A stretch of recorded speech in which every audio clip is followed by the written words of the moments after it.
From the stable of Ariolu Akemi Film Productions, it comes with another blockbuster, Omopao, the incorrigible child.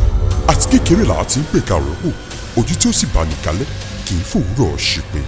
Ìwà jàgídíjàgan, àríkìrèkè, ìjọ̀gbọ̀n. Bó o bá tún dá mi lọ́wọ́ ọdún kalẹ̀, gbọ́dọ̀ wá bá di rẹ̀ òun kọ́ lónìí. Ìjọ̀tọ̀mọ̀ Ó ti wọ náà ní kò ní kíní ló Kẹ́ni ẹgbẹ́ mi ló gbé fún jọ̀wọ́. ó di dandan kó gbé báwo bí rẹ̀.